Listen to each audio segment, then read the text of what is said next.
ಸಂಘಟನೆ ಜಿಂದಾಬಾದ್. ಕೆಸಿ ವಿಜಯ್ ಕುಮಾರ್ಗೆ ಆಗಿರುವ ಅನ್ಯಾಯದ ವಿರೋಧ ನ್ಯಾಯ ಸಿಗಲೇಬೇಕು. ಕೆಸಿ ಸಿಗಲೇಬೇಕು. ಕೆಸಿ ವಿಜಯ್ ಕುಮಾರ್ಗೆ ಅನ್ಯಾಯ ಮಾಡಿದವ್ರಿಗೆ ಕೂಡಲೇ ಬಂಧಿಸಿ. ಕೆಸಿ ವಿಜಯ್ ಕುಮಾರ್ಗೆ ಅನ್ಯಾಯ ಮಾಡಿದವ್ರನ್ನ ಕೂಡಲೇ ಬಂಧಿಸಿ. ಬೇಕೇ ಬೇಕು, ಬೇಕೇ ಬೇಕು. ಯಾತಕ್ಕಾಗಿ ಹೋರಾಟ, ಯಾತಕ್ಕಾಗಿ ಹೋರಾಟ, ಎಲ್ಲಿಯ ತನಕ ಹೋರಾಟ, ಎಲ್ಲಿಯ ತನಕ ಹೋರಾಟ. ಬೇಕೇ ಬೇಕು, ಬೇಕೇ ಬೇಕು, ಬೇಕೇ ಬೇಕು. ದಲಿತ ಟೈಗರ್ ಸಂಘಟನೆಯ ರಾಜ್ಯಾಧ್ಯಕ್ಷರಾದ ಅರುಣ್ ನೇತೃತ್ವದಲ್ಲಿ ಕೆಸಿ ವಿಜಯ್ ಕುಮಾರ್ ಅವರಿಗೆ ನ್ಯಾಯ ದೊರಕಿಸಿಕೊಡುವಂತೆ ಆಗ್ರಹಿಸಿ ಫ್ರೀಡಂ ಪಾರ್ಕ್ನಲ್ಲಿ ಬೃಹತ್ ಪ್ರತಿಭಟನೆಯಲ್ಲಿ ಭಾಗವಹಿಸಿದ್ದ ರಾಜ್ಯಾಧ್ಯಕ್ಷರಾದ ಅರುಣ್ ರವರು ಮಾತನಾಡಿ, ಕೆಸಿ ವಿಜಯ್ ಕುಮಾರ್ ಅವರಿಗೆ ಆಗಿರುವ ಅನ್ಯಾಯದ ಬಗ್ಗೆ ಸಂಬಂಧಪಟ್ಟ ಅಧಿಕಾರಿಗಳು ತಕ್ಷಣ ಕ್ರಮ ಕೈಗೊಂಡು ನ್ಯಾಯ ಒದಗಿಸಬೇಕು ಅಂತ ಒತ್ತಾಯವನ್ನ ಮಾಡಿದ್ದಾರೆ. ಇದೇ ವೇಳೆ ಕೆಐಎಡಿಬಿ ಅಧಿಕಾರಿಗಳಿಗೆ ಮನವಿ ಪತ್ರ ಸಲ್ಲಿಸಿ ಸಮಸ್ಯೆಯನ್ನ ಶೀಘ್ರವಾಗಿ ಪರಿಹರಿಸಬೇಕು ಅಂತ ಆಗ್ರಹಿಸಿದರು. ಸರ್, ಇವತ್ತೇನಂದ್ರೆ ಮೈಸೂರು ಜಿಲ್ಲೆಯಲ್ಲಿ ಕೈಗಾರಿಕಾ ಪ್ರದೇಶದಲ್ಲಿ ಪ್ಲಾಟ್ ನಂಬರ್ 24 ಅದರಲ್ಲಿ ಏನಾಗುತ್ತೆ ಅಂದರೆ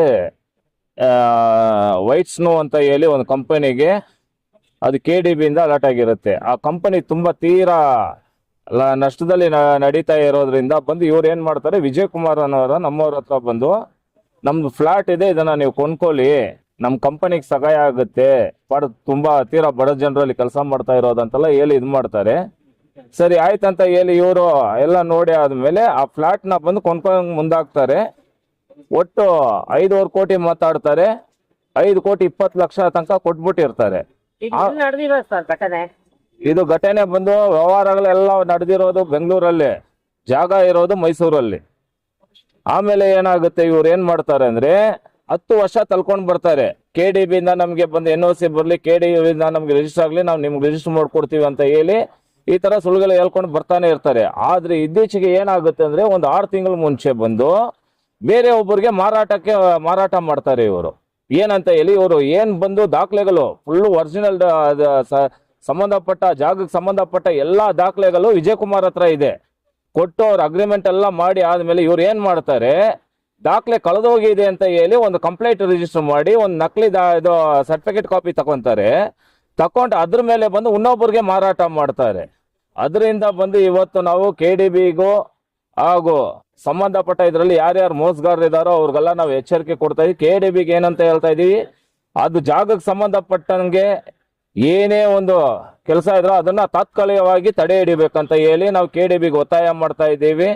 ಹಾಗೂ ಈ ಜಾಗಕ್ಕೆ ಯಾರ್ಯಾರು ಮೋಸ ಮಾಡಿದಾರೋ, ರಮೇಶ್ ಇಂದ ಹಿಡಿದು ಇನ್ನೊಂದು 4-5 ಜನ ಟೋಟಲ್ ಎಲ್ಲ ಒಂದು ಫ್ಯಾಮಿಲಿ ತರ ಇದಾರೆ ಅವ್ರು ಎಲ್ಲಾರ್ಗು ನಾವು ಎಚ್ಚರಿಕೆ ಕೊಡ್ತಾ ಇದ್ದೀವಿ. ದಲಿತ ಟೈಗರ್ ಸಂಘಟನೆ ವತಿಯಿಂದ ನೀವು ಏನಾದ್ರೂ ಇದನ್ನ ಮುಂದುವರ್ಸಕ್ ಹೋದ್ರೆ ಮುಂದೆ ಬರುವಂತ ದಿನದಲ್ಲಿ 1000 ಜನ ಸೇರಿ ನಿಮ್ಮ ಮನೆ ಹತ್ರ ಬಂದು ದಲಿತ ಟೈಗರ್ ಸಂಘಟನೆ ಪ್ರತಿಭಟನೆ ಮಾಡಿ ನೀವು ಮಾಡ್ತಾ ಇರುವಂತ ಮೋಸದ ಕೆಲಸಗಳನ್ನ ಇಡೀ ಬಂದು ನಮ್ಮ ರಾಜ್ಯಕ್ಕೆ ನಾನು ತಿಳಿಸುವಂತ ಕೆಲಸ ಮಾಡ್ತೀವಿ ಅಂತ ಈ ಸಂದರ್ಭದಲ್ಲಿ ನಾವು ಹೇಳ್ತಾ ಇದೀವಿ ಸರ್. ಆಲ್ರೆಡಿ ಬಂದು ಇದು 1-2 ವರ್ಷಕ್ಕೆ ಮುಂಚೆ ಕೋರಮಂಗಲ ಸ್ಟೇಷನ್ ಅಲ್ಲಿ ಕಂಪ್ಲೀಟ್ ಆಗಿದೆ. ಇದು ಲೋಕಾಯುಕ್ತಕ್ಕೆ ಸಲ್ಲಿಸಬೇಕಾಗಿದ್ರೆ KDBಯಿಂದ ನಮ್ಗೆ ಬಂದು ಅನ್ಯಾಯ ಆಗಿದ್ರೆ ನಾವು ಸಲ್ಲಿಸಬಹುದಾಗಿತ್ತು. ಹಿಂಗೆ ಇವ್ರು ಮಾಡ್ತಾ ಇರೋದು ಆ ಕಂಪನಿ ಕಡೆಯಿಂದ ಅವರು ಅನ್ಯಾಯ ಮಾಡ್ತಾ ಇದ್ದಾರೆ.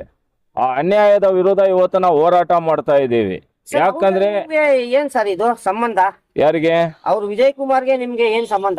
ಸರ್, ವಿಜಯ್ ಕುಮಾರ್ ನಮ್ಮ ಸಂಘಟನೆಯ ಗೌರವ ಅಧ್ಯಕ್ಷ ಆಗಿದ್ದಂಥವ್ರು. ಹಿಂಗೆ ನಮ್ಮ ದಲಿತ ಟೈಗರ್ ಸಂಘಟನೆ ಗೌರವ ಅಧ್ಯಕ್ಷರಾಗಿದ್ದಂಥವ್ರು. ನಮ್ಗೆ ತುಂಬಾ ಒಡನಾಡಿಗಳು. ಹಾಗೂ ಇವರು ಬಂದು ಅವ್ರಿಗೆ ಕೆಲಸ ಟೈಮ್ ಇಲ್ಲದೆ ಇರೋ ಕಾರಣದಿಂದ ಫುಲ್ ಅವ್ರಿಗೆ ಇದಕ್ಕೆ ಸಂಬಂಧಪಟ್ಟಂಗೆ ಫುಲ್ ನನ್ನ ಹೆಸರಿಗೆ ಬಂದು GPA ಮಾಡಿಕೊಟ್ಟಿದ್ದಾರೆ. ಅವ್ರು ಎಲ್ಲೂ ಓಡಾಡಕ್ ಬರಲ್ಲ, ನೀವು ಮುಂದೆ ನಿಂತ್ಕೊಂಡು ಮಾಡಿ ನಂಗೆ ನ್ಯಾಯ ದೊರಸ್ಕೊಡಿ ಅಂತ ಹೇಳಿ ನಮ್ಮ ಹತ್ರನೂ ಕೇಳ್ಕೊಂಡು ನಮ್ಮ ಸಂಘಟನೆ ಹತ್ರ ಕೇಳ್ಕೊಂಡಿರೋದಕ್ಕೋಸ್ಕರ ನಾವು ಮಾಡ್ತಾ ಇದೀವಿ ಸರ್. ಸರ್, ಇವತ್ತು KDB ಬಗ್ಗೆ ನೇರ ಏನ್ ಆರೋಪ ಮಾಡ್ತೀರಾ ಸರ್? ಸರ್, ನಾವು KDB ಬಗ್ಗೆ ನಾವು ಏನ್ ಆರೋಪ ಮಾಡ್ತಾ ಇದೀವಿ ಅಂದ್ರೆ ಆರೋಪ ಮಾಡ್ತಾ ಇಲ್ಲ. KDBಗೆ ಮನವಿ ಮಾಡ್ತಾ ಇದ್ದೀವಿ. ಏನಂತ ಹೇಳಿ, ಈ ತರ ಬಂದು ಮೋಸಗಾರಗಳಿಗೆ ಮುಂದೆ ನೀವು ಯಾವುದೇ ರೀತಿ KDBಗೆ ಸಂಬಂಧಪಟ್ಟಂಗೆ ದಾಖಲೆಗಳನ್ನ ನೀವು ಮಾಡೋದಾಗ್ಲಿ ಏನ್ ದಾಖಲೆಗಳನ್ನ ನೀವು ಮಾಡಿದೀರಾ ಅದನ್ನ ಬಂದು ಈಗಲೇ ತಡೆ ಹಿಡೀರಿ ಅಂತ ನಾವು ಹೇಳ್ತಾ ಇದ್ದೀವಿ. ಯಾಕಂದ್ರೆ ಆ ಜಾಗಕ್ಕೆ ಸಂಬಂಧಪಟ್ಟಂತ ಎಲ್ಲಾ ದಾಖಲೆಗಳು ಒರಿಜಿನಲ್ ಪೇಪರು ಪೂರ್ತಿ ಬಂದು ಇರೋದು ವಿಜಯಕುಮಾರ್ ಹತ್ರ. ಅವರು ಅಗ್ರಿಮೆಂಟ್ ಹಾಕಿ ಮೇಲ್ ಐಡಿಯಿಂದ ಅವ್ರಿಗೆ ಮೆಸೇಜ್ ಮಾಡಿ ಎಲ್ಲ ಪ್ರತಿಯೊಂದು ದಾಖಲೆಗಳೂ ಇದೆ.